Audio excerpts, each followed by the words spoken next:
automatically answer, so they can have been on the call, for example. They can have it set to play an audio track that's pre-recorded. They can falsify the data trail. Because when we build the thing that you're talking about, when we think about this balance where we say, well, we want them to have the ability to do a wiretap to retroactively police, you advocate for retroactive policing of data, and when they do that, who is it that will trick the system except the person that already wishes to break the law? And so when we talk about retroactive policing, what we have to recognize is that if we compromise our systems in order to have retroactive policing, because it would be beneficial, that this is a huge problem. So that is not what that is not at all what I'm suggesting. All that I'm saying is that there is a huge problem if, in terms of legal standards, such as that which is very fundamental of presuming people to be innocent until proven guilty, that these kinds of principles, okay, are right now being hammered upon. Absolutely. And one of the reasons that they are under threat is encryption. Okay, in India, I don't think that it's encryption. I think it's actually power. But we can talk about how power is being thwarted, and then we might say encryption. But it's about power. Of course, and power operating through legal regimes covering encryption. Okay, so in India, for instance, we have a law which requires you to decrypt something that is encrypted. Now, in the US, different courts have taken different stands on whether this can be allowed or not, whether this violates the right against self-incrimination or not. Mm-hmm. Okay. There is no uniform law around this in the world. But the fact is, the moment you go from something that you know, okay, which is where things like, which is where generally we have had protections, okay, to when it comes to things that are stored on a file, okay, this is a new thing.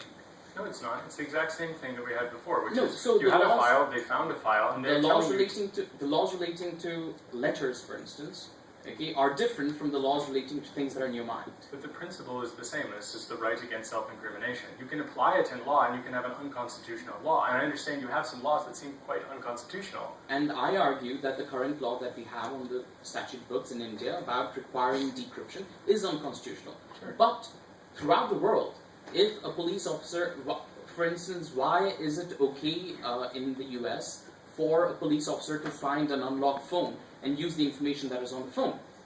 Okay, and throughout the world, that kind of thing is generally fine. If someone finds a letter, okay, then that is fine. Except that we didn't note everything down on letters earlier.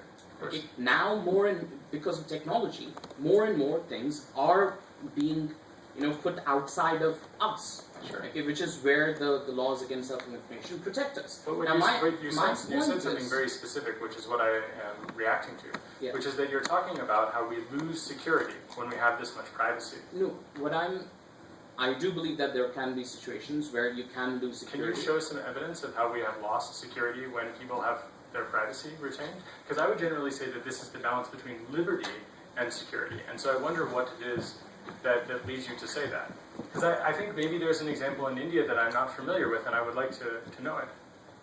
No, I'm talking in the... So I am talking in the abstract.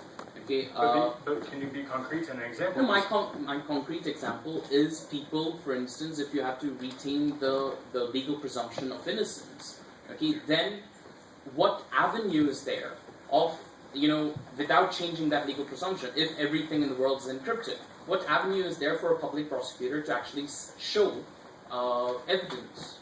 Well, I suppose it would be the same as it was 150 years ago before there were computers.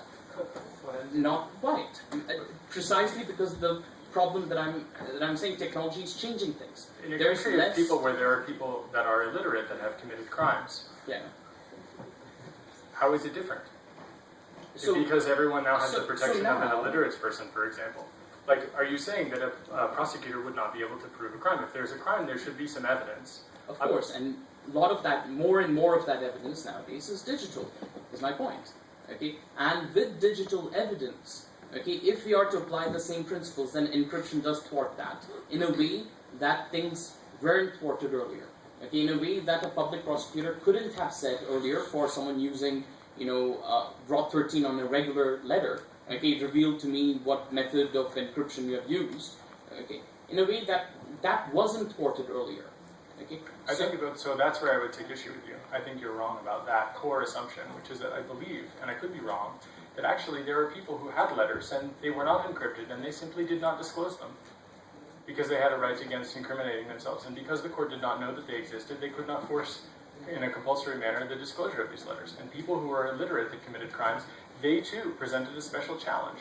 And you're right, encryption does present a special challenge, but I don't think it's a new challenge. It's a challenge we have balanced throughout all of history, wherein it's a challenge where we've balanced throughout history, where the public prosecutor has to find evidence of these crimes. So unless you're saying that all crimes are digital, that they're prosecuting, it seems to me like there'll be plenty of physical world evidence. Whoever has a mic.